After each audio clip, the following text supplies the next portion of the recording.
Hi, I'm Kirk Kernut. And I'm Ashley Gordon. And welcome to Reading for the Rest of Us, the grassroots reading talk show. This is our 5th episode, believe it or not. And we have survived. We've made it this far. We haven't been canceled yet. That's right, that's right. And we thought for today's episode we would do something a little different. We want to talk about children's and young adult books. And since neither of us are really an expert in that category. Immature maybe. That's true. But we're too old to qualify for either children or young adult at this point. We thought we would bring in one of our friends that we work with at the Alabama Book Festival. And I'm delighted to have here today Taylor Barth, who is, tell us who you're with, Taylor. I am with the Montgomery City-County Public Library at the Hampstead branch.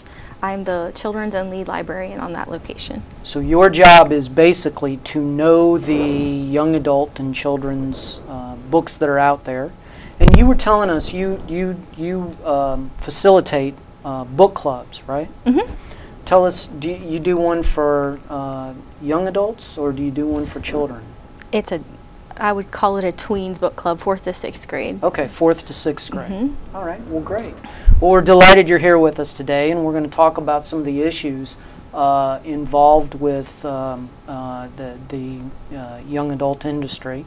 But God, that sounds really serious. Well, it does. The issues with young adult industry. It's not a counseling session. Well, the issues we're going to use our expert here. Reading. Yes, right. Reading what kids love to read, the ones that you've seen that you can't keep in the library because, you know, where's the next series that I'm going to read? Mm-hmm. And one more thing we're going to tack on. That's right.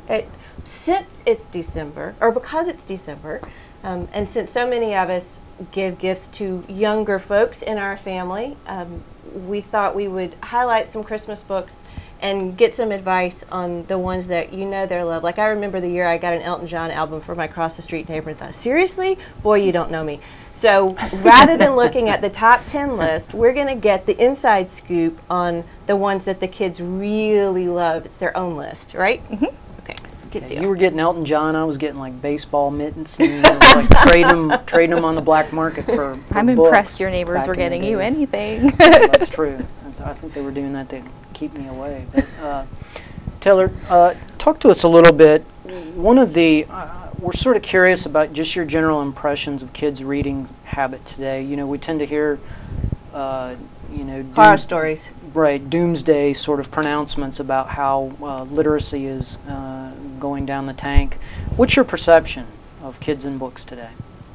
Kids are reading. They're reading differently than they have in the past because there's so much more technology available now. But they are definitely still reading. They like the series books. They like to talk about books, and they want to read the stuff that's in the YA section, even if they're not quite young adult yet. So they are definitely reading. Okay. So help me out just a little bit so that I know what we're talking about. We have children's books, and those are in sort of library publishing parlance. Children's books would be what? You've got kind of two sets of children's books. You have picture books, which, you know, we've got a whole stack of those to go through later. Okay. And then you have your juvenile literature that's more early chapter books and beginning children's books. And then you go up to YA, which is more like 7th grade up to 12th grade. So okay, and then the tween. They're kind of going to read in the juvenile section and some YA. It's going to depend on the title and their maturity, right? Of the what they can handle. Okay, so we have sort of kindergarten to 3rd grade, right? And then kind of 4th to 6th, and then the 7th to, wherever you start leaving the YA and. You never leave YA. Yeah. Once you fall in love with YA, you're going to stay there forever. I would agree with. My wife, and she'll kill me if she hears me say this, but she's older than I am, and she reads YA all the time. So I think it's in fact, she made you go to a movie. That's right. She did, and she made me go to a YA movie. But Twilight. That's all right. That's all right. I survived. I had to counsel the other Twilight widowers there, but we. How many times did you take your shirt off? We made it through just once, actually. She was really kind of disappointed by that, but my foot did fall asleep. And, when we talk about, especially I think YA, there's really, I think, three series that have sort of blown it out of the water in the last 15 years that are responsible, I think, for the excitement that we see in kids' readings, and that's, of course, the Harry Potter, and then the Twilight, and then now the Hunger Games series. What's fascinating to me is this idea that it's an intergenerational appeal. And I'm wondering, do you see a lot of families reading these books together? Yes, and we actually encourage that, especially with a lot of people are familiar with Harry Potter, and of course there's some controversy about it because there's Sure. magic involved, and some people are uncomfortable with dark magic that may be portrayed in the book. I'm here to say that it's no more difficult to understand than what they're watching on television, but Right. some people are not comfortable with it. I encourage families to read it together or listen to it on audio all the time. We get a lot of tweens come in and wanting to read The Hunger Games. And I mean, I had an 11-year-old boy. He told me, I really want to read The Hunger Games. And he's in my book club, and he's pretty much told me that he was going to read that book, whether his mom let him read that book or not. But his mom came in and she says, well, what do you think? And I said, I think that you should read it too. And then you have that opportunity for dialogue. You're in the car going to one of the umpteen things that your child is involved with, and you can talk to them about the stuff that's happening in the book, or you can have a conversation at the dinner table. And there's topics that happen in these series that happen in kids are not going into a deathmatch ring like they are in the Hunger Games in real life, but there are traumatic things that are happening in their lives that they can kind of project into a book, and then you can have a conversation that you might not have otherwise. The whole notion of families reading together, I think, is just so phenomenal, and the idea that these books really can appeal across the ages, and the idea that there are people out there who may not even have children who are huge fans of these novels. I will say, and I do think this is kind of an interesting point to make. I know a lot of men who've read the Hunger Games novels. I did an experiment a couple years ago. I took my wife's copy of Twilight, believe it or not, down to the coffee shop and sat there and sort of propped it up and pretended that With I another was, book inside it that you're actually reading. I was sitting there and I actually read a good chunk of Twilight, and was kind of looking around to gauge the reaction to it, and it was illuminating. It was kind of clear to me that was a little disconcerting to people. So. My Like you were a husband's read it guy as reading? well. Your husband's read it? reading The whole series. So I think it says something about men and about our reading habits, that probably we need to sort of break down those barriers a little bit as well. And interestingly, I don't see that same thing with Harry Potter or the Hunger Games? The Hunger Games. Yeah. The gender specificity. Right, I mean, right. And I wonder if part of that is just because Twilight is considered sort of a romance, paranormal romance. I mean, I wonder if that, that's sort of as a genre, that tends to be off territory for men, unfortunately. Do a lot of boys read Twilight, just out of curiosity? Yes, but I don't think they're as forthcoming about it as the Okay. girls are. Well, I think that's great. I think it's a wonderful thing. We should break down those walls that separate those notions. When I was a kid, they had what were called boys' books, and then they had girls' books. Well, Hardy Boys. Yeah, Nancy Drew. Mm-hmm. When I was a child, and I had a copy of Little Women in my room, but I didn't read that until I was in college because it just. Well, I think it's didn't easier seem- for girls to cross over than Sure. boys to cross Yep. over. Exactly. And one of the wonderful things I thought about Harry Potter was that yes, Harry's a guy, but Hunger Games, the protagonist is a girl, right? Katniss. And Katniss, thank you. I have not read the Hunger Games. My 12-year-old won't go anywhere near them because he's afraid of how unhappy they will make him. So we just have kind of left those. It's tough. Yeah, it But sounds tough. it's worth reading, but it is a tough content. And the Harry Potter ones were so much fun. I mean, for one thing, what you were saying, we all read the same book, and you sit down at the dinner table, and once you get past what did you do today, all of a sudden there's so much to talk about with the kids. And with Porter, who's just starting to read the first one with me, and then we've all seen the movie, so even Dad, all of us can touch on this in some way. But what made them so enjoyable to me was all the humor. Do the Hunger Games, do they lighten it a little bit?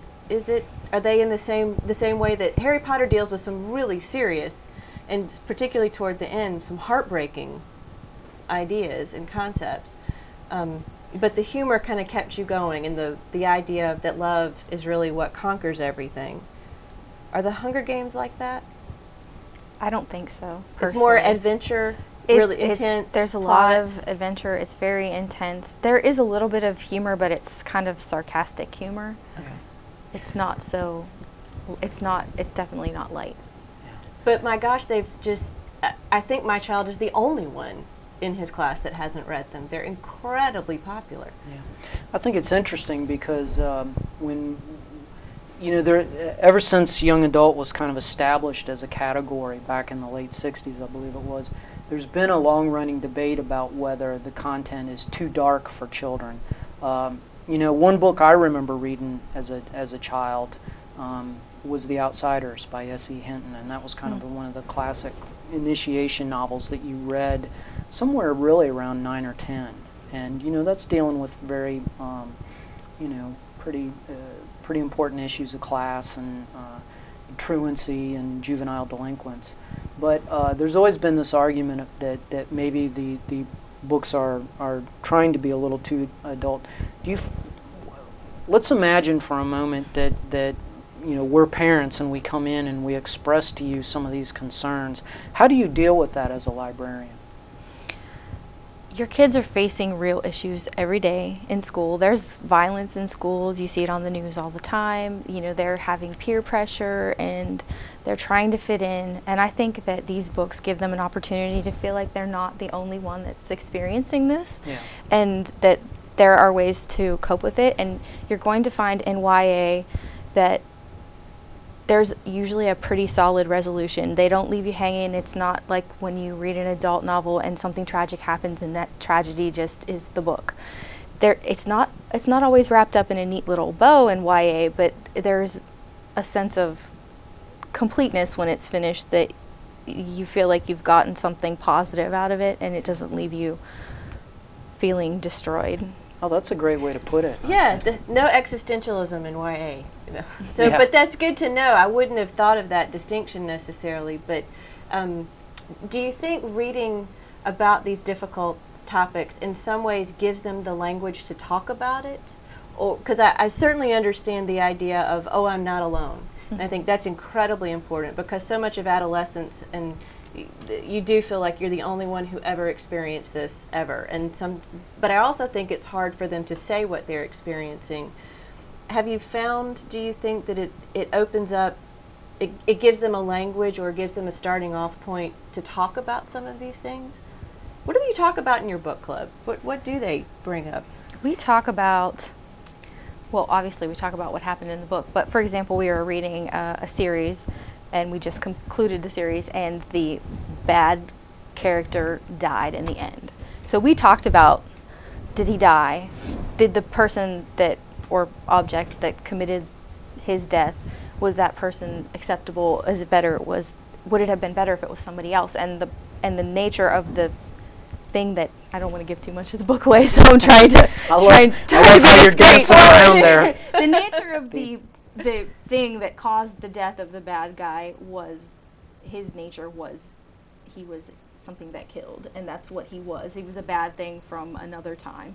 And so it was sort of poignant that it was him and not a person and not a character in the book that did the killing of this bad person.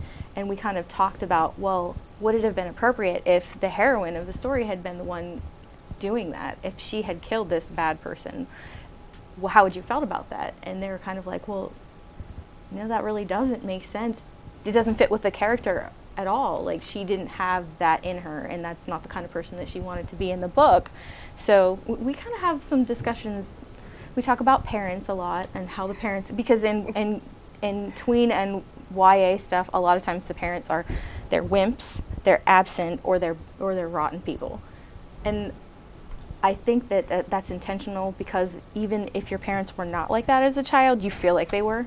Yeah. I mean, when you're a kid, you just feel like your parents are the biggest, whatever, clueless. Oh, I don't want to be seen with you. I hope my son's tuning in right now. I hope mine's not. And so I think that's why the juvenile and young adult authors kind of portray parents that way, but we get an opportunity to talk about the parents and their relationships with the kids a lot, and that's fun. It's interesting you touched on a couple points there that I think really does run throughout the history of YA a little bit, where there is an effort through the story to deal with ethical issues that children are going to face in adulthood, and to sort of, I think, there are anti-heroes in children's and young adult literature, but they're not the sort of anti-heroes that we as adults are prone to celebrate. I think go back to the Lord of the Flies that we were talking about, which is another sort of, I don't think that started out as a young adult novel, but it sort of became. I read it because I was sitting in the car one time waiting on my mom to do something. Yeah. Speaking of, thinking, gosh, Mom, do I have to wait again? And she was taking a college class. Yeah. And it was one of her textbooks. Right. But I was so bored out of my mind I had to read something. So I just pick it up and start reading, and then I can't stop. But it was certainly not. It was not presented to me as an age-appropriate book. It was an accident. But once you start reading on that level, it's kind of hard to go back. So I kept on going.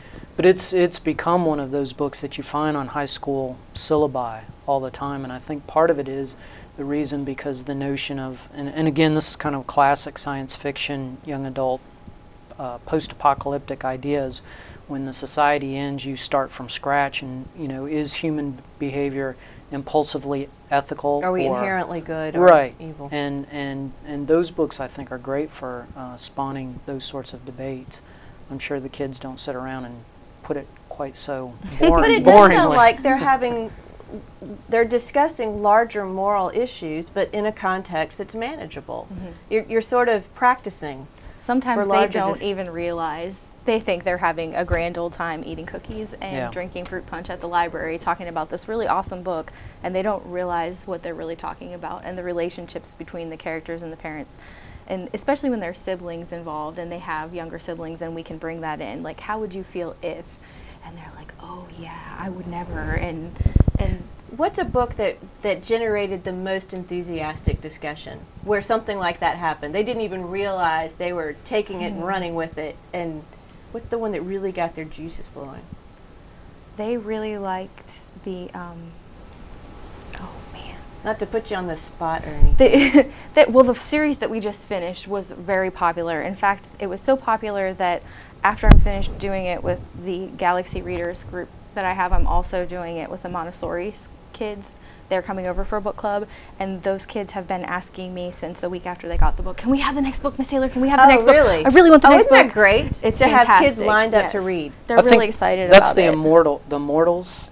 Is that the one? This is the Keeper's Trilogy is the one I'm talking about. All right. The first book is called The Museum of Thieves. The second is City of Lies, and the third is Path of Beasts. It just came out, and the author is Leanne Tanner. And spell that for folks. Lian. Okay. Tanner is traditional spelling. Okay. You had talked to us a few series that you really recommended for kids. This is one of them, the Mortal Instruments. Can you tell us a little bit about that? What is it with the chests thing? This has two main characters, a boy and a girl. So you appeal to both genders when you're picking this up. It's got magic. The main characters are shadow hunters, and they have different. I'll try to explain it in a way that's manageable.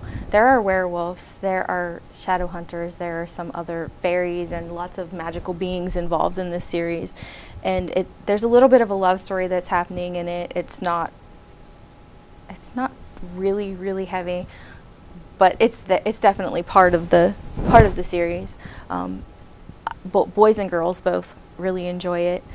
It's not exactly a prequel, but it's another Shadowhunter series by the same authors, Cassandra Clare, and it is the Infernal Devices series, and that's the steampunk series with the set back in old times with the more modern technology. There's some robots and very interesting mechanisms involved, and that's really popular with the kids. The steampunk fascinates me because it reminds me of being a kid and reading Jules Verne, and that sort of the science investigation. Some of these books, I know a lot of these books are action adventure and fantasy, but do you also see in them efforts to teach science or teach, disciplines as something other than ethics, I'm thinking? Or are they strictly or at least to entertainment? not so much teach, but introduce kids to, here's the thought, here's just a book that engages with science, so that a kid who really likes that subject at school might really like these books. Do you see any correlation between what they're doing at school, like mythology and the Percy Jackson? Exactly. If you want to take it to the next level, you could. So are there books where, this kid, like in my case, loves duct tape? I'm not sure we can quite line that up with a set of books, but that's a whole. But we're Percy Jackson, and then if you wanted to learn about mythologies, do you see? Sometimes Percy Jackson is very, very popular, and the dystopian stuff is really popular, like the Hunger Games. Quickly, and I would don't like those sort of they're precursors to, say, 1984 and others. Yeah. So the dystopian novels are, what you'd read now before you get to government and politics when you get older. Right. The Hunger Games, if some kids don't get the seriousness behind it, and especially the younger readers when they're reading it when they're 11 and 12, and that's why, again, I encourage families to read those ones together. But there is a lot being said about the way our society is right now and how we're so me-focused and self-absorbed that we kind of don't see what's going on around us and how some of our actions can really hurt other people. It's something that they're going to pick up on in this book. So a lot of critique of like reality TV type entertainment, sort of everything being a spectacle and everything having to, there's an audience out there that's deriving pleasure from other people's pain. And it's a sport. It's entertainment. It's enjoyment for them to watch children kill each other. Right. It's horrific, but at the same time, we see all the time people that are doing things for their own pleasure that are really detrimental to others. Yeah. Speaking of dystopia, we are going to change gears a little bit and talk about Christmas. Let's go from children killing each other to Christmas. Yeah, there's a natural segue. Maybe over the presents. No, that's mine. It is I think I had too much eggnog at the party. It is December, and we did want to take some time to talk a little bit about the way that, about the role that books play in the holidays. Ashley, I want you to tell us the story, because you and I had a conversation. You told me a wonderful story about how you've sort of grown up with books being part of the holiday decorations. They've always, books were just part of life. Right. And I was trying to, when you asked me that, because we talked about it, and you and I talked about it, and apparently this isn't what everybody does, is collect children's Christmas books from the time you can, your earliest memory. And in some ways, of course, there's the reading of A Christmas Carol. I think that probably sort of started it, aside from the reading of the actual Christmas story from the Bible, and then sort of moving on to the Christmas story. And then I was thinking about what really made it Christmas was a Charlie Brown's Christmas. Watching that every year, okay, now it's Christmas. And you think about that scene where Linus is on the stage and the spotlight comes down on him and he begins to recite the real Christmas story. Yeah. And so story is Christmas. The whole thing is about their journey and their experience.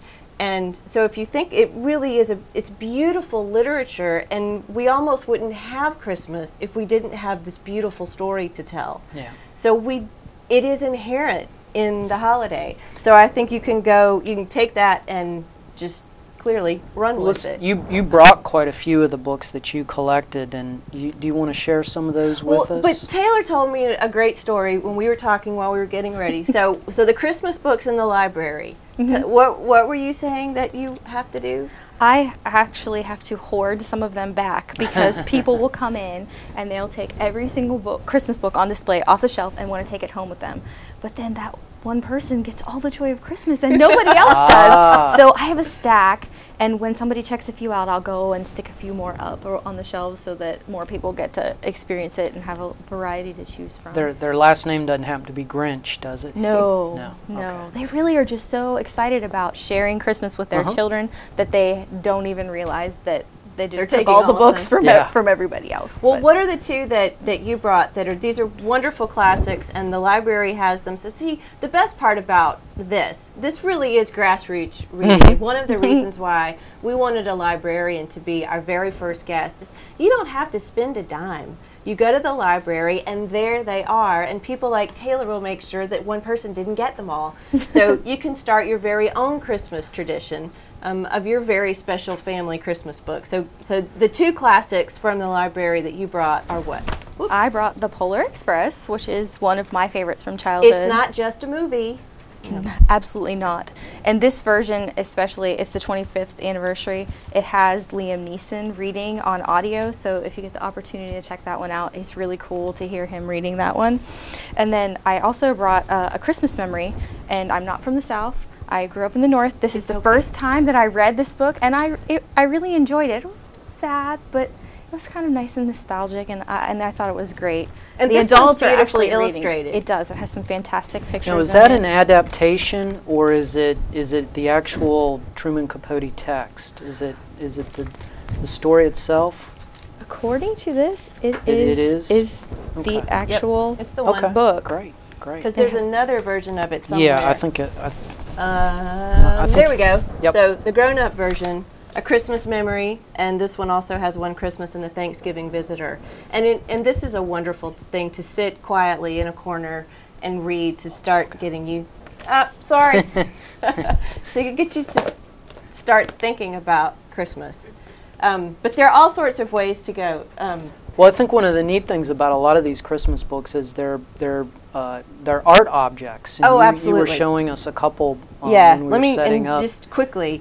Miracle on 34th Street, for people who are like book nerds. This is the original. This is a replica of the original edition where they actually went back and got a first edition, and they reproduced all of the colors exactly as they were. They had to remix them, and it's absolutely beautiful.